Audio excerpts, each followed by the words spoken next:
क्या किसी आचार्य के बलिदान से ही जागोगे क्या? बोलो।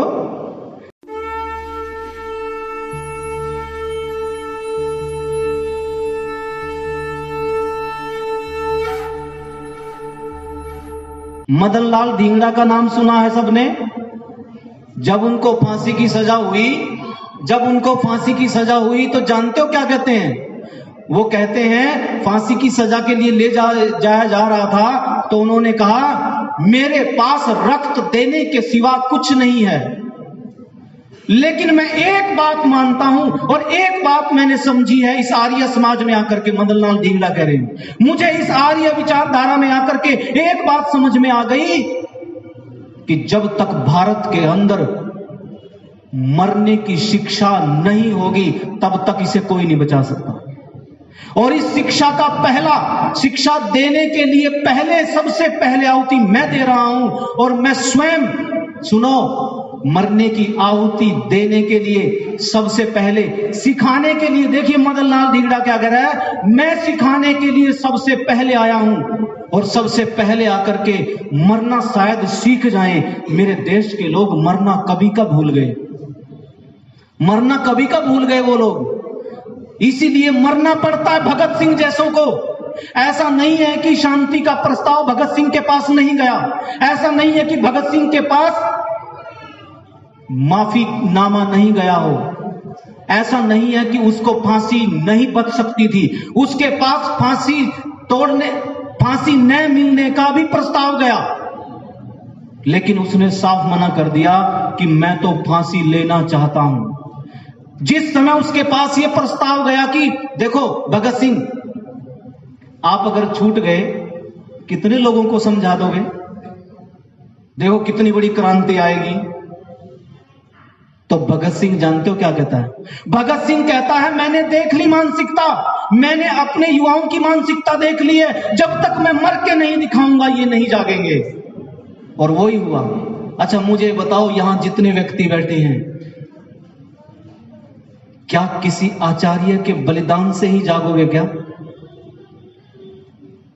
बोलो, क्या फिर से कोई बलिदान देखना है क्या? हमने पता नहीं कितने खो दिए, जानते हो, बलिदानों के दम पर जागने वाले। अरे बहुत कुछ खो दोगे, अगर बलिदानों के कारण आप लोग जागोगे तो बहुत कुछ खो दोगे। अच्छा मुझे ये बताओ, अगर हम किसी संस्था को बचाना चाहते हैं, किसी की रक्षा करना चाहते हैं, एकदम फांसी पर चढ़ जाएं या तिल तिल करके मरे?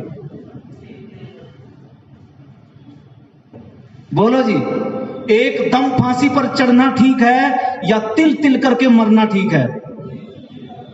तिल तिल करके मरना ठीक है। लेकिन सुनो, ये दोनों ही उत्तर गलत है। ना तिल तिल करके मरना चाहिए और ना फांसी पर चढ़ करके मरना चाहिए। ध्यान रखना, उत्तर देने जा रहा हूं, जैसी परिस्थिति हो, अगर फांसी की परिस्थिति आ रही है तो तुरंत देर मत करो, और यदि तिल तिल करके मरने की परिस्थिति है तो तिल तिल करके चलते रहो, लेकिन रुकना मत।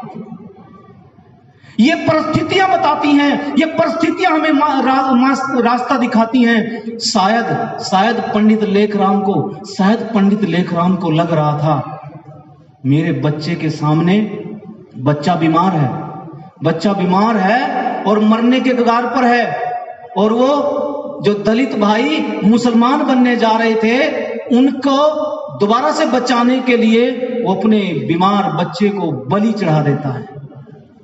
कहते हैं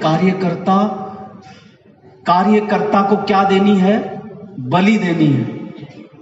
बोलो जी, बलि देने के लिए तैयार हो या किसी आचार्य के बलिदान पर ही होगा? फिर बताइए, क्यों जी?